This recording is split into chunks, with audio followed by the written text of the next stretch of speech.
Assalamu alaikum students. I hope you are fine. Let's start lecture number 2. Pollination. In this lecture we will study about the process of pollination. What is pollination and what is the difference between cross and self-pollination? First of all, we will discuss about the pollination. What is pollination? Pollination is the first step of reproduction in plants. Plants में reproduction का first step pollination है. Reproduction क्या था? Of spring produce करना. तो of spring produce करने का पहला स्टेप कौन सा है? Pollination. It happens when pollen grain are carried from an anther to a stigma. जब pollen grain male reproductive part से फीमेल रिप्रोडक्टिव पार्ट तक जाएंगे तब पोलिनेशन होगी. ठीक है.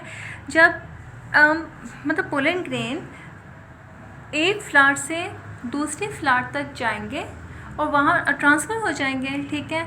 उसके रिजल्ट में फ्यूजन होगी, मतलब दोनों गैमेट्स आपस में फ्यूज़ हो जाएंगे. मेल रिप्रोडक्टिव पार्ट कौन सा था? एंथर. और फीमेल रिप्रोडक्टिव पार्ट ओव्यूल. दोनों जो थे वो आपस में फ्यूज्ड हो जाएंगे, फर्टिलाइजेशन होगी और उस फर्टिलाइजेशन के रिजल्ट में रिप्रोडक्शन होगी. ठीक है. Pollen is usually carried either by animals such as insect और बाय द विंड. अब क्वेश्चन ये राइज होता है कि एंथर एक फ्लावर से दूसरे फ्लावर तक कैसे जाएंगे? तो एंथर मूव करेंगे एनिमल्स के थ्रू, एनिमल्स में इंसेक्ट आएंगे या फिर विंड के थ्रू. ठीक है. Pollination by insects. How does pollination occur by insects? Insects के थ्रू पोलिनेशन कैसे होती है? Insects such as bees visit flower to collect nectar and pollen for their food. Insect जो है जैसा कि बेज वो फ्लावर को विज़िट करेगा. ठीक है. क्यों करेगा? ताकि वो नेक्टर ले सकें और पोलन कलेक्ट कर सकें. ठीक है. नेक्टर क्या था? शुगरी सॉल्यूशन था जो पेटल्स के नीचे प्रोड्यूस होता है. अब the shape and structure of the flower means that while the bees are collecting food their hairy bodies become covered in pollen grains. अब जो फ्लावर का स्ट्रक्चर होता है बहुत ज़्यादा इम्पोर्टेंट होता है. ठीक है. पोलिनेशन में फ्लावर का स्ट्रक्चर का एक अहम किरदार है. ठीक है. अब वो कहते हैं कि इंसेक्ट जो है वो नेक्टर को क्यों कलेक्ट करते हैं?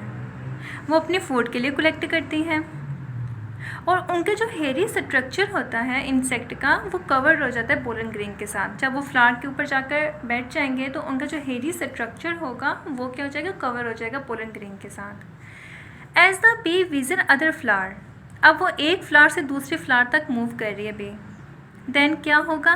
Pollen is transported from the anther of one flower to the stigma of another. अब एक फ्लावर के एंथर से पोलन ग्रेन दूसरे फ्लावर के स्टिग्मा तक जाएंगे. This is cross pollination.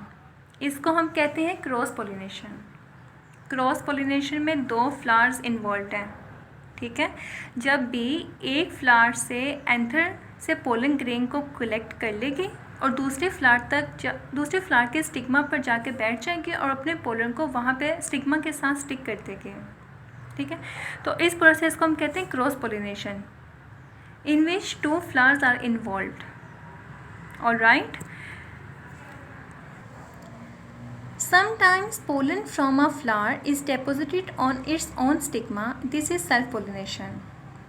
कहते हैं समटाइम ऐसे होता है कि फ्लावर मतलब एक ही फ्लावर पर पोलिनेशन हो रही होती है. एक फ्लावर मतलब उस पर मेल रिप्रोडक्टिव पार्ट भी और फीमेल रिप्रोडक्टिव पार्ट भी है. जब बी जो है वो एंथर पोलन ग्रेन से कलेक्ट कर रही है, सॉरी पोलन ग्रेन जो है वो कलेक्ट कर रही है तो उसी फ्लावर के स्टिग्मा पे जाके स्टिक कर देगी. तो इस प्रोसेस को हम कहते हैं सेल्फ पोलिनेशन, जिसमें सिर्फ ओनली वन फ्लावर इन्वॉल्व हो. उस प्रोसेस को हम कहते हैं self pollination. Understand. First step देखें. A bee reach inside the flower to feed on nectar. Bee flower में जा रही है ताकि नेक्टर को फीड कर सकें. ठीक है. अब वही बी ट्रांसफ़र हो रही है another flower. Pollen collect on the bee's back. Third step में क्या होगा? When the bee visit another flower. जब बी अनदर फ्लावर पर विजिट करेगी pollen is deposited in the stigma. तो पोलन कहाँ पे डिपॉजिटेड हो जाएंगे? स्टिग्मा पे, जहाँ पे फर्टिलाइजेशन होगी। अंडरस्टैंड स्टूडेंट्स, आज हमने कौन से क्वेश्चन कवर किए हैं वो आप देख लें। व्हाट इज़ पोलिनेशन, पोलिनेशन क्या था वो हमने स्टडी कर लिया। Explain the difference between cross pollination and self pollination, ये भी हमने स्टडी किया है। Describe how an insect carries pollen from one flower to another, कि इंसेक्ट एक फ्लावर से दूसरे फ्लावर तक कैसे पोलन को ट्रांसफ़र करता है। ठीक है, इसका जो आंसर है वो ये डायग्राम जो है वो इसका आंसर है। ठीक है, द रिमेनिंग 3 आंसर हमने कवर कर लिए थे लास्ट लेक्चर में। Explain why flowers are important to a plant, plant के लिए क्यों इम्पोर्टेंट होती हैं? क्योंकि ये रिप्रोडक्टिव पार्ट है प्लांट का, इसलिए ये इम्पोर्टेंट होती हैं। What are the male and the female reproductive cell called, male reproductive part को हम क्या कहते थे? मेल रिप्रोडक्टिव पार्ट को stamen and the female reproductive part are also called carpel. What is nectar, nectar क्या था? शुगरी सोल्यूशन था। Why is it important for insect, ये इंसेक्ट के लिए क्यों इम्पॉर्टेंट है? क्योंकि इंसेक्ट इनको लेते हैं और अपने फूड प्रिपेयर करते हैं। Understand, thank you.